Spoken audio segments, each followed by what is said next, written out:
Welcome to Claiming Space, a podcast about what it really means to step forward, speak up, and lead with intention.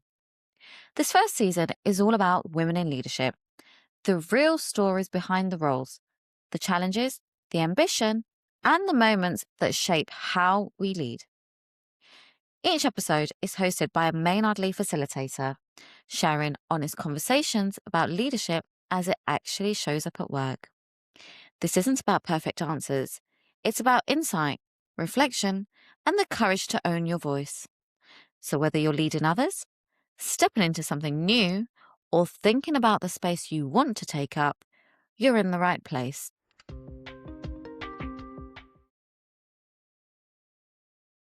Welcome to Two Things I Own, which is the Maynard Leigh podcast that combines supportive female wisdom with handy shopping tips, sort of. My name is Vic Bryson. I am a facilitator and coach at Maynard Leigh. I am also new to this whole podcast thing, so I'm 56 years old, so please bear with me if I work out which buttons to press or to not to press. On Two Things I Own, I will be asking guests to tell me about, well, the two things that they own. And one is a non-physical thing. It's a piece of wisdom or brilliance or advice that they've learned or discovered that they would love to pass on to other women. And the second thing is an actual thing in their possession, whether that is a pair of shoes, a car, a brilliant pair of scissors, their HRT patches, a great bag, a fantastic mascara, a journal, something that our guest wants to recommend to other women. Now, my guest today is Simone Watson Brown, who is, amongst other things, also a facilitator and coach at Maynard Leigh. I am indeed. And I have to say, the brilliant women at Maynard Leigh seemed an obvious place to start with guests for this podcast. But you don't just do that, do you? I don't. Actually, No. before that, Yes. I did want to ask you, because this has a focus in women in leadership Mhm. and women making a difference and women having impact.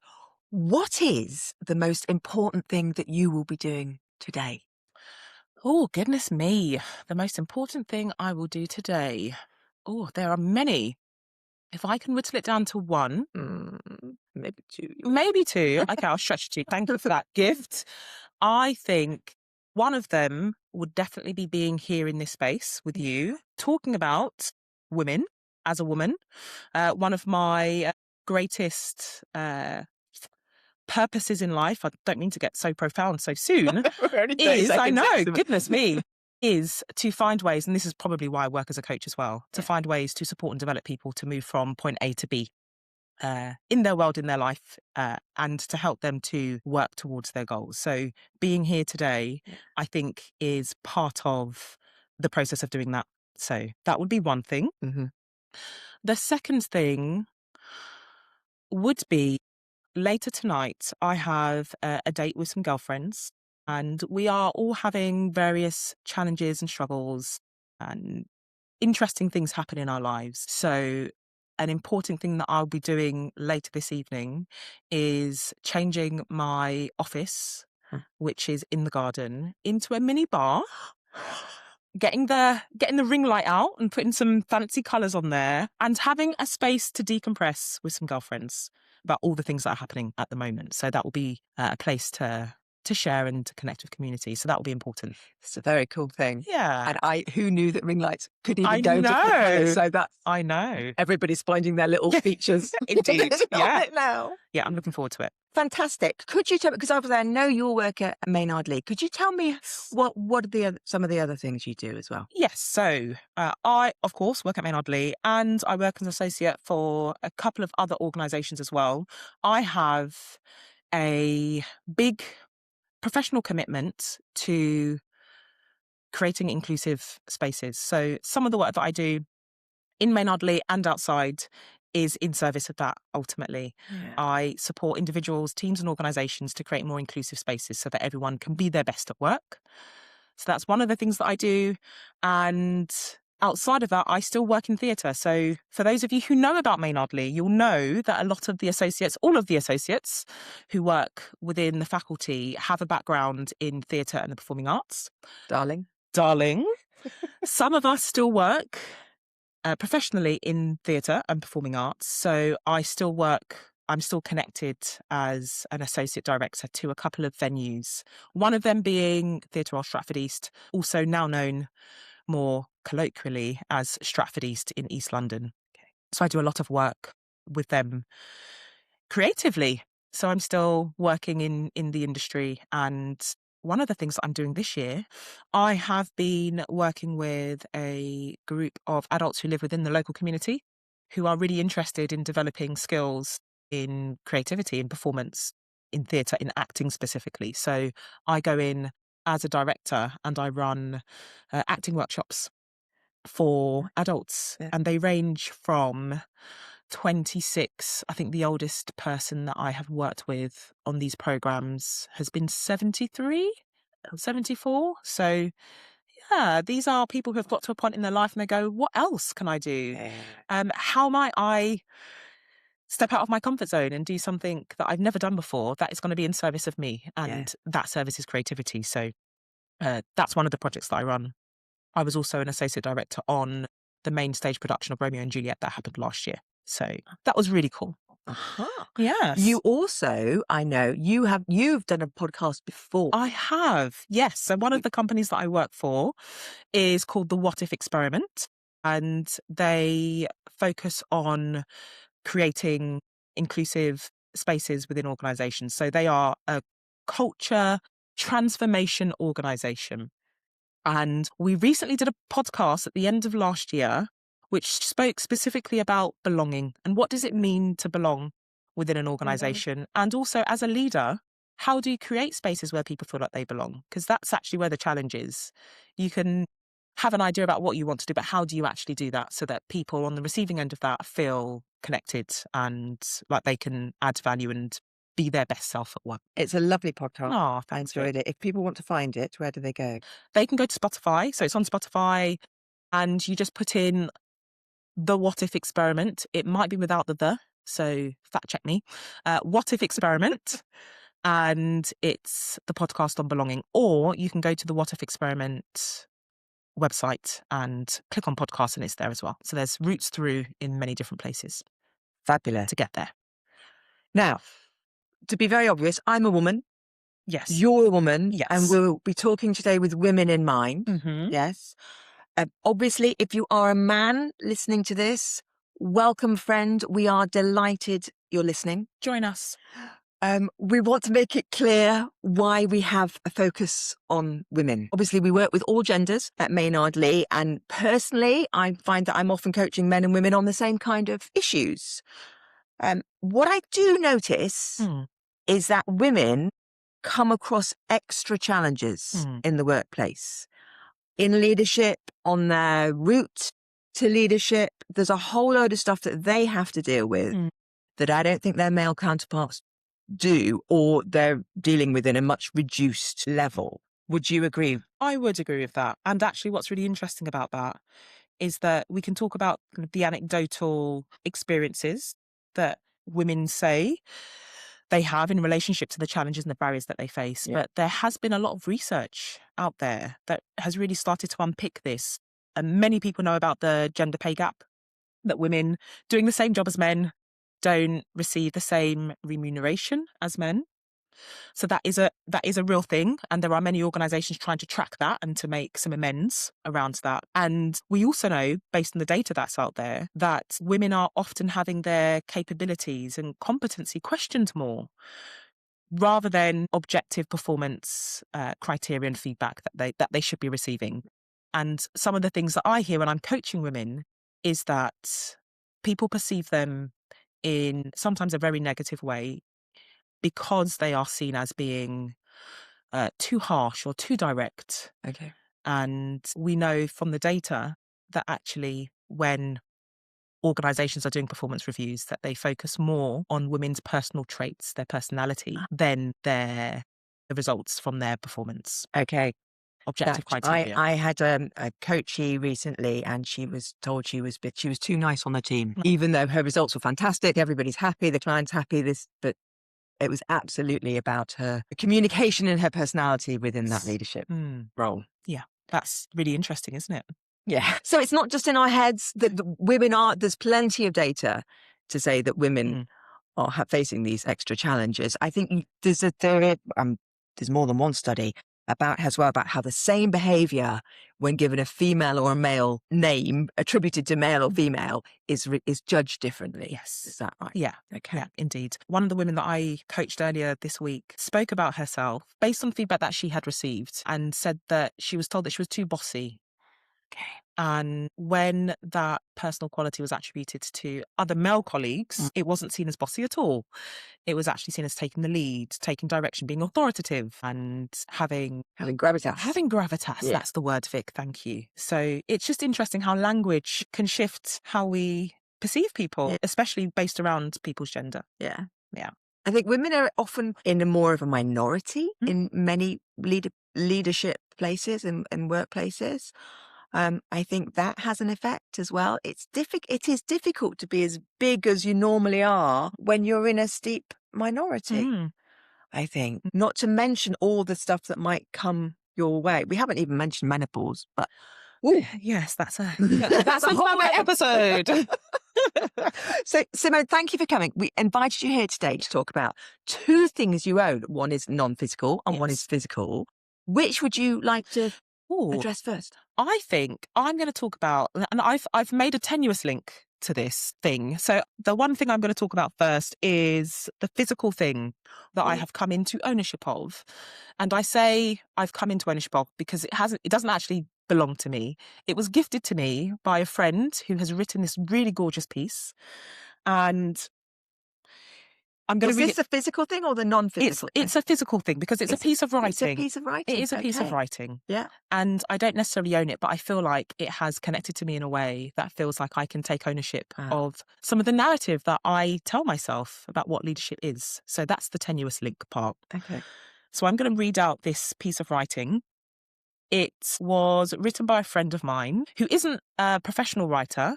She writes alongside the work that she does as a transformation lead. So she is a woman in leadership within a corporate organisation. And what she does is she helps organisations build rigour that enables good work to happen. Her name is Stephanie Beckford. So this piece is called Mama, Auntie, Grandma, The Women Who Taught Me Power. And what I think is really interesting about this piece is it highlights that leadership isn't a set archetype or a type of person. It's actually about the attitudes, the mindset, and the behaviours that you have that move yourself or others towards a vision or towards a version of your own reality that you haven't yet arrived at.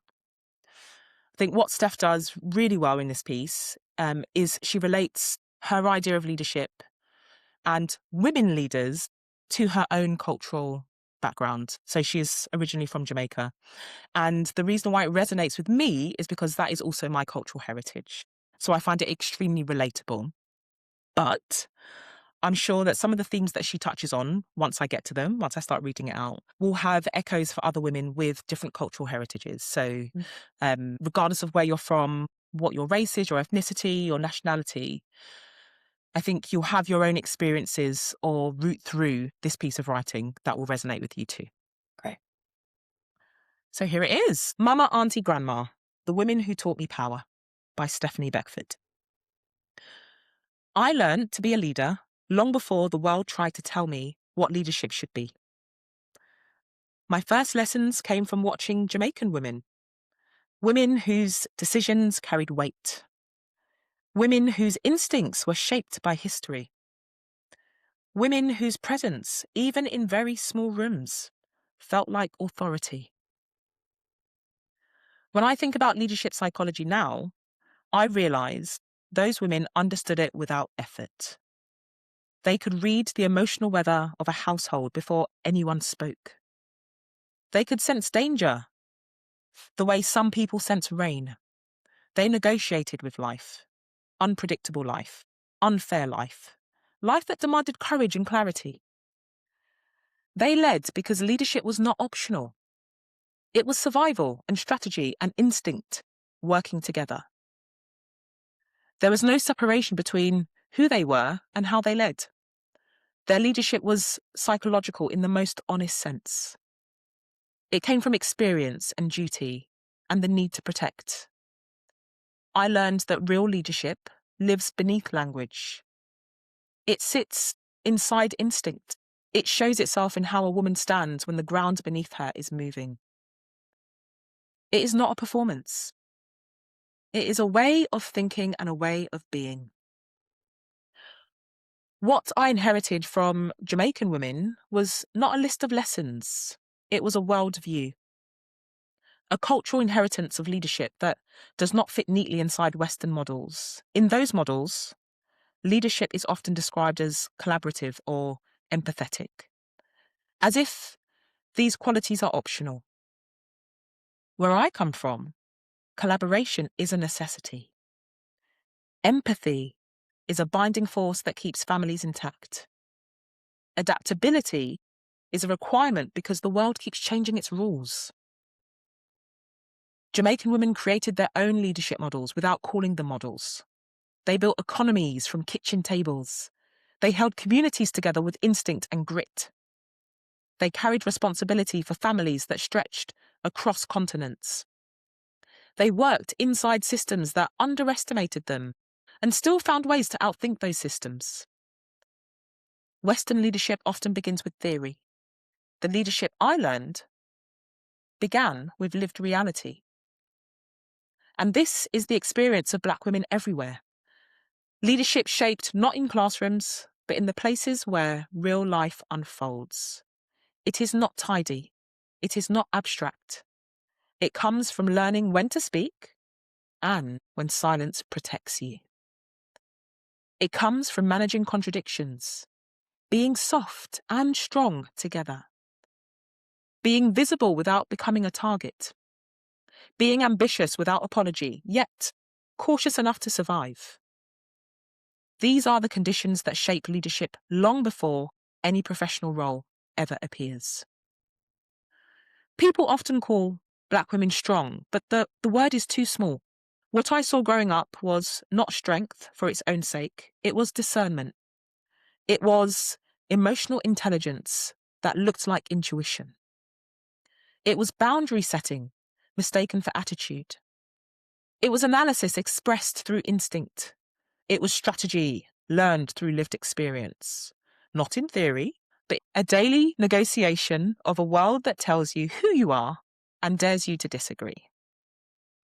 Identity became a form of strategy long before I had the language to name it. Jamaican women taught me that who you are is something to use, not something to hide. Identity shapes how you read power, how you anticipate risk, how you build alliances, how you interpret silence, how you make decisions when there is no perfect choice. Western leadership encourages distance from the self.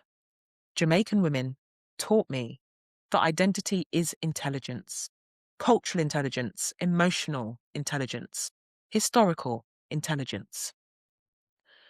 So when people ask where my leadership comes from, I do not talk about certifications or titles. I talk about the women I watched move with clarity. Women who led without waiting for applause. Women whose authority came from instinct. Women who created stability out of scarcity and dignity out of pressure. Women who taught me that leadership is not a performance. It is presence. It is memory. It is cultural inheritance in motion. Everything I know about leading, every instinct I trust, every perspective I bring into the room, all of it traces back to them. Jamaican women were my first teachers. They shaped my understanding of power and identity and strategy long before the world tried to define those things for me. As I grow into my own voice, I see the truth clearly. I am not inventing myself from nothing. I am continuing a lineage. I'm extending a story. I'm walking up a path shaped by women whose leadership the world did not bother to name. I will name it. I will write it into the center of the leadership conversation. Because everything I am becoming began with them. Wow.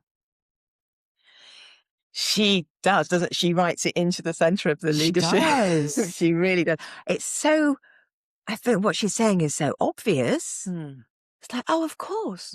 Of course, those leaders of families, leaders of communities, we're leading in this empathetic, collaborative, bringing the self, their whole self to it, which is all the stuff we talk about now. Indeed. In modern leadership, in leadership for this uncertain age. Yeah. And it's absolutely there. Yeah, I think she just coins it and wraps it up brilliantly. She just encapsulates actually what does leadership look like today. Yeah. And that leadership comes from many sources. It's not just something that you learn through an academic approach or a theoretical approach, but actually it's, as I mentioned, in the behaviors and the attitudes and the mindsets that we have and how we actually transfer that and use that in leadership at work today. I have heard so many people say, well, I don't think I'm really leadership material, or I'm not I don't think of myself as a leader, because they don't come with what she says, the world tried to tell me what leadership should be, which is this classic thing. Or you've got probably a guy in a suit who's a very good public speaker, all that. And actually we can reframe. We don't have to try and fit ourselves into that mold. Yeah. We just go, no, look, leadership is this whole bigger, richer, deeper thing. Isn't it? And coming into contact with that piece has really shifted something within me when I think about leadership, because I have, you say that some of the stuff that she writes is very obvious, but when you are... Yeah, but you don't necessarily think about it. And one of the things that I've really started thinking about is actually, where does leadership show up in other places? It's not just at work, but where are the other places that we can bring our leadership into the fold? And it has affected some of the questions that I ask as a coach to people, but specifically to women. I was coaching a woman leader earlier this week. She shared that people are perceiving her leadership style in a negative way, which we can unpack. But one of the questions that I asked her is, in relationship to her leadership outside of work, how does her leadership show up in her parenting? Because she revealed to me that she was a mother. And it took her about 90 seconds to really stop and think about that. Because it does feature in other areas of our lives, but we just don't necessarily think about that as a tool that we can use and access in other places. It's so useful, isn't it? To go, okay, I do that brilliantly in that part of my life. Can I apply it to another part of my life? One of this may be beside the point a bit, but I will say it, and then I'll come back to, God, this is going to be hours, this podcast. It'll be like 4.5 hours. Spend the day with Vic and Simone. One of the things that I've, in coaching women when they're talking about some feedback they've had, maybe, is one of the things I always examine is, do you want to act on this feedback? Yeah. Or do you want to carry on doing what you're doing? Because actually, what are the results? Yeah, indeed. So it's not thinking that we have to move towards this cardboard cutout of leadership. Yeah, definitely. How did this come into your possession, and how long have you been sitting on it? I received this as a link from Steph. As I mentioned, she's a friend of mine. Back in November 2025. It was published in November, and she is a very humble person. So is not someone who will necessarily shout about the work that she does, and she should. So I'm shouting about it on her behalf. So she sent it to me in a WhatsApp link saying, hey, have a look at this. She didn't tell me it was written by her. She just said, hey, have a look at this. She didn't tell me it was by her. So I clicked the link when I had some time and space to do so. And I saw her name was at the top. So I was like, okay, that's interesting. So this belongs to you then. And I read through it, and I am someone who I'm often doing multiple things on the go. So I was reading and trying to do something else at the same time. And it stopped me in my tracks. I had to just stop and be present with this piece of writing and really take some time to absorb it and process it and feel it and think through it. And I think for me, as someone who works in the creative industries, when something stops you, when a piece of art in that way stops you, it's done its job ultimately. So that's how I came into possession of it. And I sent her a voice note back, first of all, telling her off for not telling me that it was her piece of writing. And I just gushed all over the voice note saying how amazing it was. And asked for her permission to share it. So she has given me her permission to share this. Fantastic. On this podcast. Fantastic. And we're shouting Yeah, at Stephanie Beckford. Stephanie Beckford. Remember the name? Yes. Yeah. Because you talk about being gifted it. Yes. Yeah, it was such a gift to receive it. I think it really is. Yeah. Thank you. Thank you, Stephanie Beckford. Thank you, Simone Watson You're very Brown. welcome. There's another thing you own that we want to hear about as well. Yes, which there is the non-physical It's thing. the non-physical thing. And I feel like I've misinterpreted the question. Oh, a typical disobedient participant, because I have bought in a physical thing. So you've had two I've got physical two things. physical things. Okay. My non-physical thing is something that's been supporting me over the last, how long ago did I come into possession of this? 6 months ago. And not to go into too much personal detail, but I am a 40-year-old woman. And about 5 years ago, I started noticing some very strange symptoms happening to me. About 9 months ago, I came into the vocabulary of perimenopausal symptoms, and I started to do some investigating because I needed to find a way to get control of what was happening to me. So I came into some research and found a company that make and sell a product called Lion's Mane. So this comes up on my feeds. Like, I am really curious to know what is this stuff? So it is an extract. From what I've read, it's an extract from a particular mushroom. Okay. That grows out there in the world. Not a magic mushroom. I will stipulate that clear. And ultimately, it helps me to balance my hormones because they are rife at the moment. And it also helps me to just support the synaptic connections in my brain to work in the way that I'm used to them working. So my symptoms are causing my brain to do some very interesting things, and I'm not feeling as sharp or on edge as I have done. So the Lion's Mane, and whether it's, placebo effect or not, I don't know, but it really has helped me to think at the speed in which I'm used to thinking. So I have a couple of spoons in my tea or coffee in the morning, especially if I've got something important to do, where I have to have a sharp brain, I have to have mental clarity. Yeah. And I feel like it comes into my system about 30 minutes later, and I just feel like I've got the edge again. So is this a powder? It is a powder. So it comes in many forms. In the past, I had a tincture. I think I'm pronouncing that correctly. I probably, yes. We'll check out that pronunciation, which is a little squeezy bottle that you can put some drops into a drink. And there are also capsules that you can take. I found this powder version the most useful. And also the company that I have bought it from has the biggest, what's the word I'm looking for? I'm opening my hands and closing them because I'm thinking of the words quality of dose, the highest percentage dose of lion's mane from the extract of the mushroom that I can find out there. So how much are you dunking in your tea? I have a teaspoon. A teaspoon in your tea? In my tea. Does it taste? Does it make the tea taste? Do you know what? It does taste really nice, Vic. Nice?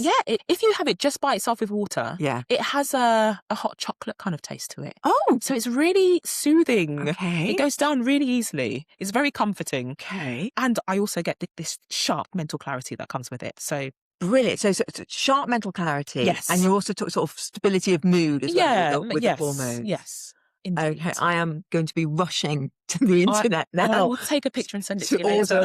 My that's amazing. Thank you. You've broken the rules of the first ever episode, broken the rules. I think that's a sign of the way this is going to go. Rebellious woman in the house. I think the first of many, probably. That's fantastic. If it's possible in this podcast world to put a link on it to Stephanie Beckford's wonderful piece. Yes, I will send it over. Let's connect it. And this is becoming a very long episode. So how long does it say? Oh, it's at the time that we had thought we wouldn't get to. Yeah. But here we are. Yes, we are. So we're gonna stop now. Okay. But maybe we carry on chatting. Yeah. But the rest of the world doesn't get to hear it. Sorry, folks. Thank you so much. Thanks, Vic. Thank you. Great being here. Thank you so much to our host and guest for today's conversation, and thank you for listening to Claiming Space. We hope it's given you something to think about or something to take away with you. If you enjoyed this episode, please subscribe so you don't miss what's coming next. You can also connect with us and continue the conversation on our social channels. Just search for us and follow along. Until next time, keep claiming your space.